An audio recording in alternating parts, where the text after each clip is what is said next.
Chief justice Islamabad high court justice Aamir Farooq ने खत लिखने वाले 5 साथी जजेस की राय से इत्तफाक नहीं किया है। पाकिस्तान की दीगर हाई कोर्ट से ट्रांसफर होने वाले 3 जजेस का नाम नए हफ्ते की कॉज लिस्ट में शामिल कर लिया गया है। नई कॉज लिस्ट के मुताबिक लाहौर हाई कोर्ट से आने वाले जस्टिस सरफराज डोगर सीनियर प्यूनर जज के लिए मखसूस बेंच नंबर 2 में शामिल हैं, जबकि इससे पहले बेंच 2 की सबराही करने वाले जस्टिस मोहसिन अख्तर कियानी कल से इस्लामाबाद हाई कोर्ट के बेंच नंबर 3 की सबराही करेंगे। सिंगल बेंचेस की फहरिस्त में भी जस्टिस सरफराज डोगर का नाम दूसरे और जस्टिस मोहसिन का नाम तीसरे नंबर पर मौजूद है। सिंध हाई कोर्ट से आने वाले जस्टिस खादिम हुसैन सोमरू 9वें और बलूचिस्तान हाई कोर्ट से आने वाले जस्टिस आसिफ 11वें नंबर पर मौजूद हैं। 2 रोज पहले इस्लामाबाद हाई कोर्ट के 5 जजेस ने अपने खत में मौक़िफ़ इख्तियार किया था कि ट्रांसफर जजेस को नया हलफ लेना होगा और उनकी सीनियरिटी भी उसी दिन से शुमार होगी। 5 जजेस के मुताबिक अगर इस तरीके को नजरअंदाज किया तो ये आइन से फ्रॉड होगा। इस्लामाबाद की वकीला तंजीमों ने इस्लामाबाद हाई कोर्ट में दूसरे हाई कोर्ट्स के 3 जजेस के तबादले को मुस्तरद कर दिया। इस्लामाबाद बार काउंसिल के वाइस चेयरमैन अलीम अब्बासी ने Islamabad high court bar association और डिस्ट्रिक्ट बार एसोसिएशन के अहदेदारों के साथ न्यूज कॉन्फ्रेंस में कहा कि जजेस के तबादले का मकसद अदलिया को कमजोर करना और नुकसान पहुंचाना है। वकीला तंजीमों का कल इस्लामाबाद की तमाम अदालती कार्रवाई के बॉयकॉट का भी ऐलान किया गया है।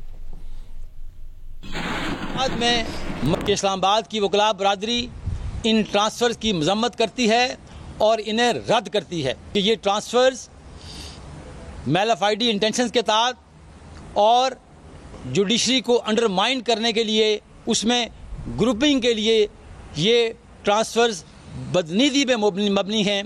कल इस्लामाबाद में मुकम्मल हड़ताल की जाएगी। कराची के इलाके लांढी से लापता ताजिर की लाश 5 दिन बाद सीबीयू 2 दरिया से मिल गई है।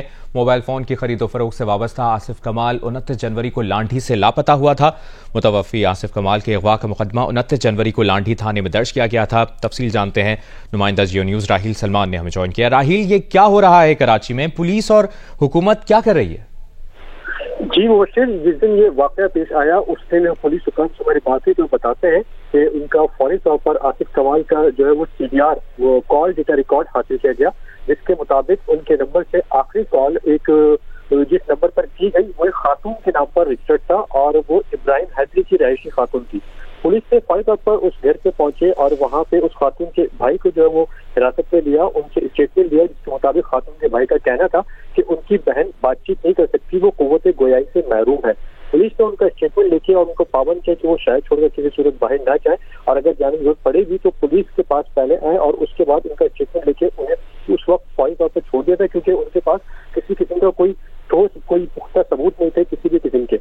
और अब जब ये लाश मिल गई तो पुलिस हुकाम से हमारी दोबारा बात हुई तो उनका कहना है कि इनके CDR में उस वक्त की उस दिन की और उसके आसपास की जो टेलीफोन कॉल है उनको रिकॉर्ड मजीद जो चेक किया जा रहा है, ताकि और अगर कोई और मुश्तबा नंबर है तो उन्हें भी शामिल तफ्तीश किया जाएगा।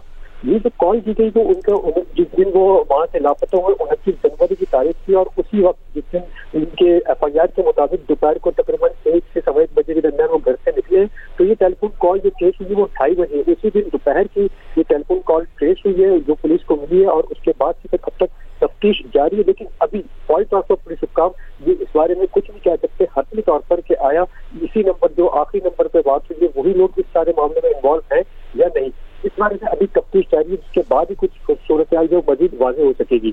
जी राहील, जिस तरह आप भी बता रहे हैं कि वज़ीर आला सिंध ने भी नोटिस लिया है, जो गुज़श्ता रोज कुरंगी इंडस्ट्रियल एरिया में दुकानदार को डकैती मज़ाहमत पर कत्ल किया गया था, कब तक सिर्फ ये नोटिस लेते रहेंगे? अमली तौर पर इकदाम क्यों नहीं नजर आ रहे? देखिए, कल एक वाक़या हुआ कुरंगी इंडस्ट्रियल एरिया के इलाके में, जहाँ पर डकैती के दौरान मज़ाहमत पर एक दुकानदार अपनी जान से गया। उस वाक़े के बाद आज जो वो थाने के बाहर इलाका मस्जिदों ने और उनके अहल खाना ने एक प्रोटेस्ट भी किया, जिसके बाद फिर अब वज़ीर आला सिंध ने जो है वो एक नोटिस किया इस वाक़े का और उन्होंने पुलिस हुक्काम को ये हिदायत दी है कि इस वाक़े में मुलविस जो भी मुलज़मान है न सिर्फ उन्हें अरेस्ट किया जाए बल्कि ऐसे फ्रूटफुल ऐसे ठोस इक़दाम किए जाए कि डकैती जो है वो उसकी वारदातों का काबू पाया जा सके और उस क्राइम को कम से कम किया जा सके। पुलिस जो वज़ीर आला सिंध है उनका ये कहना था कि उन्होंने एडिशनल IG से इस वाक़े की रिपोर्ट भी तलब की है और न सिर्फ उनको हिदायत की है बल्कि IG सिंध को भी कहा गया कि वो भी जो है इन सारे मामलों को देखें कि कराची में स्पेशली जो है वो अब तक जो है वो 4 से 5 मर्डर जो वो इस महीने में रिपोर्ट हो चुके, जैसे जनवरी का महीना गुजरा है डकैती के दौरान मज़ाहमत पर। इससे पहले भी हमने देखा कि गुज़श्ता बरस भी ये फिगर 100 से तजावुज़ कर गई थी और तकरीबन हर साल ये फिगर 100 से आसपास की होती है, कभी कभार तो 100 से तजावुज़ भी कर जाती है। पुलिस सरकार भी चाहते हैं कि जरूर जो है वो इसमें इक़दाम करते हैं, लेकिन इसके बावजूद जो मुलज़मान है राहील सलमान, आपने इस बारे में आगाह किया, शुक्रिया। वज़ीर-ए-आज़म शहबाज शरीफ ने प्राइम मिनिस्टर हाउस इस्लामाबाद में बच्चों को कतरे पिलाकर साल की पहली इंसदादी पोलियो मुहिम का इफ्तिताह कर दिया है। तकरीब से खिताब करते हुए वज़ीर-ए-आज़म शहबाज शरीफ ने कहा कि इस मुहिम के दौरान वालिदैन बच्चों को पोलियो के कतरे जरूर पिलवाएं और घरों पर आने वाली टीमों से ताउन करें। अल्लाह ताला के फज़ल करम से 2025 की जो पोलियो की मुहिम है उसका आज आगाज़ कर रहे हैं और इन नन्हे मुन्ने बच्चों और बच्चियों को पोलियो के कतरे इनको पिलाए गए हैं और इस तरह ये मुहिम पाकिस्तान के करोड़ों बच्चों को पोलियो के कतरे पिलाकर इस मर्ज़ से न सिर्फ अपने कौम के कीमती बच्चों को इंशाअल्लाह महफूज करेंगे। अभी आपको बराह रास्त लिए चलते हैं। कौमी अवामी तहरीक के सबरा अयाज लतीफ़ पलेजो कन्वेंशन से खिताब कर रहे हैं।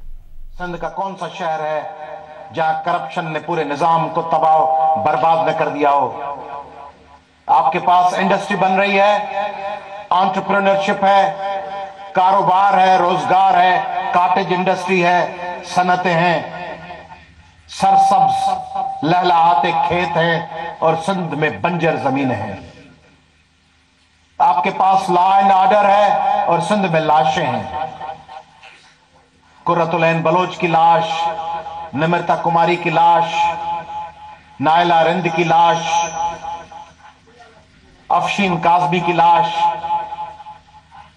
प्रिया कुमारी गुम, फातिमा फरडो की लाश, जान मोहम्मद बहर और नसरुल्लाह गडानी की लाश, सांगड़ के रस्तों पे लाशें। एमक्यूएम ने बिल आखिर सिंध असेंबली में पार्लिमानी लीडर और डिप्टी पार्लिमानी लीडर मुकर्रर करने का फैसला कर लिया है।